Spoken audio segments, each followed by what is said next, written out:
Hello. അപ്പോൾ ഞാൻ രാവിലെ തന്നെ എന്തെന്ന് ഫുഡ് ഉണ്ടാക്കണം എന്ന് ആലോചിച്ചുകൊണ്ടാണ് കിച്ചണിൽ കയറിയത്. കാരണം ഞാൻ ഓൾറെഡി ലേറ്റായി. എനിക്ക് 10:30 ആകുമ്പോൾ പ്രയറിന് പോകാനുണ്ട്. പ്രയറിന് പോകാനും ഞാൻ 10:30 പോകാനുള്ള പ്രയറിന് ഞാനാണെങ്കിൽ 9:45 കഴിഞ്ഞപ്പോഴാണ് ഞാൻ എണീറ്റത്.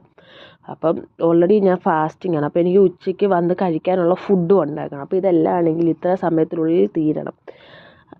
അതുകൊണ്ട് ഞാൻ വന്ന ഉടനെ ആണെങ്കിൽ ചായക്ക് വെള്ളം ഒഴിച്ചിട്ട് പാലും എല്ലാം വെച്ചിട്ട് പിന്നെ ഞാൻ എനിക്ക് തോരൻ തീർന്നു. ദൈവം സാധിച്ച് തോരൻ മാത്രം വെച്ചാൽ മതി. പിന്നെ മോരും വേറെ കറി മോരും അച്ചാറും ഒക്കെ ഇരിപ്പുള്ളതുകൊണ്ട് കുഴപ്പമില്ല. അപ്പോൾ തോരന് ബീൻസും ക്യാരറ്റും തോരനാണ് വെക്കുന്നത്.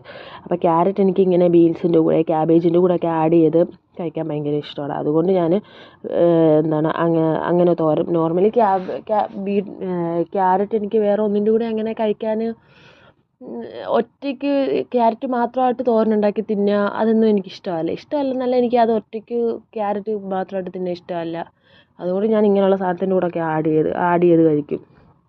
പിന്നെ ഇത് നമ്മൾ താമസിക്കുന്ന പാർട്ടീഷനാണ്. അപ്പോൾ ഈ ഇരിക്കുന്ന സാധനങ്ങളൊന്നും എൻ്റെ മാത്രമല്ല. എനിക്കാകെ 2 ഡ്രോയറിനകത്ത് സാധനം മാത്രമേ ഉള്ളൂ. ബാക്കി നമ്മളുടെ കൂടെ ഫിലിപ്പീനിലെ ആൾക്കാരുണ്ട്, തായ്ലൻഡുകാരുണ്ട്, മൊറോക്ക ഉണ്ടെന്ന് തോന്നുന്നു. അങ്ങനെ വേറെ ആൾക്കാരും എല്ലാവരും കൂടിയാണ് പാർട്ടീഷനായിട്ടാണ് നമ്മൾ താമസിക്കുന്നത്. അതായത് ഒരു ഫ്ലാറ്റ് ആണെങ്കിൽ ഓരോരോ റൂമായിട്ട് തിരിച്ചിട്ട് കുഞ്ഞു കുഞ്ഞു റൂമായിട്ട് തിരിച്ചിട്ട് ഇങ്ങനെ കൊടുക്കുന്ന രീതിയിൽ. ബെഡ് സ്പേസിനെക്കാട്ടി എന്തുകൊണ്ടും നല്ലത് പാർട്ടീഷനാണ്.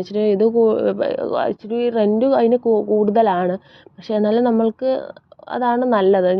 ഞാൻ എൻ്റെ അനിയത്തി ഞാനും അവളുടെ ഒരു ഫ്രണ്ടും ഞങ്ങൾ 3 പേരും കൂടിയാണ് നിൽക്കുന്നത് ഒരു പാർട്ടീഷനിൽ.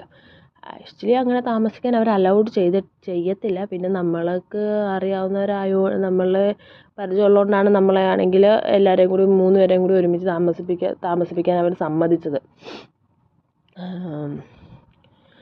അങ്ങനെ ഞാൻ കടുകൊക്കെ വറുത്ത് സത്യത്തിൽ ഞാൻ നല്ല രീതിയിൽ ലേറ്റായി. 10:30 കഴിഞ്ഞു. ഞാൻ പ്രയറിന് അവിടെ ചെന്നപ്പോൾ തന്നെ 11 മണി കഴിഞ്ഞ്. 10:30 പ്രയറിന് ഞാൻ ചെല്ലുന്നത് തന്നെ 11 മണി കഴിഞ്ഞിട്ടുണ്ട്. എനിക്ക് ഇവിടുന്ന് ആക്ച്വലി നടന്നു പോകാനുള്ള ദൂരമേ ഉള്ളൂ. എന്നിട്ട് ഞാൻ ലേറ്റ് ആയാൽ അത് മോശമല്ലേ? ഓൾറെഡി ലേറ്റായി. പിന്നെ ഞാൻ പറഞ്ഞത് ഇതാണ്, അതുകൊണ്ടാണ് ലേറ്റായതെന്നൊക്കെ പറഞ്ഞു. അപ്പോൾ ഇത്രേ ഉള്ളൂ. ഞാൻ ബാക്കി വീഡിയോ എടുക്കുന്നില്ല, കാരണം ഓൾറെഡി ലേറ്റ് ആയതുകൊണ്ട് ഞാനിത് നിർത്തിയിട്ട് പോവുകയാണ്.